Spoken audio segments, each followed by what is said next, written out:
యేసు ప్రభు గారు మరి ఎందుకు ఈ లోకానికి రావడం జరిగింది? ఎందుకు రావడం జరిగింది? ఏమి ఇంపార్టెంట్ ఉంది ఇక్కడ లోకంలో?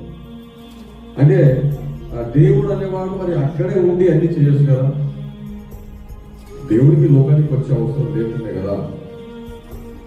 ఆడే కూర్చొని అన్ని చక్రాలు తింటాడు కదా దేవుడు అంటే. ఇక్కడ చూడండి ఎందుకు రావడం జరిగింది.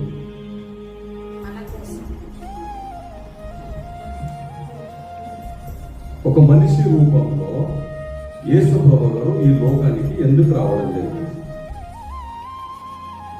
స్వయంగా ఒక మనిషిగా మనుషుల మధ్యలో ఉండి వీళ్ళ గురించి, వీళ్ళకు మంచి మార్గంలో నడిపించడానికి, వీరిని పాపం నుంచి విడిపించడానికి దేవుడు రావడం జరిగింది.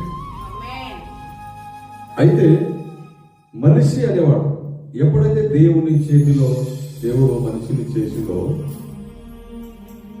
ఈ లోకంలో చాలా భయంకరమైన భయంకరమైన జంతువు అనుకోండి. జంతువులో కూడా ప్రాణులు ఏదైతే ఉంటాయో మనిషి అంత డేంజర్ ఎవ్వరు కూడా ఈ భూమి మీద. జంతువులు, పక్షులు, పాములు, చాలా పెద్ద పెద్ద విషభరితమైన జీవరాశులు ఉన్నాయి. మీకు ఇంకా చాలా మందికి తెలియదు, కొంతమందికి తెలుసు ఎలాంటి విషభరితమైన జీవులు ఉన్నాయో. అసలు ఒక్కొక్క అది పెద్ద అడవి ప్రాంతం ఏదది, అమెజాన్ దేశంలోనే చాలా పెద్ద, ప్రపంచంలోనే దానికంటే పెద్ద అడవి ఏది ఉండదు.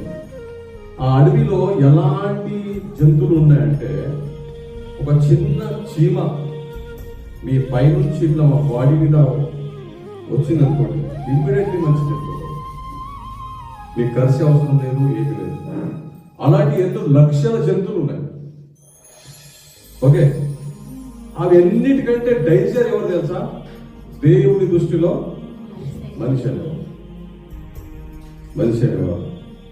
మనిషికి ఎందుకు ఇంత డేంజర్ ఉన్నాడు మనిషి? దేవుడు అన్నిటికీ పుట్టించుడు, అన్నిటికీ చేసిండు, కానీ అవి అన్నిటికంటే అన్నిటికీ పైన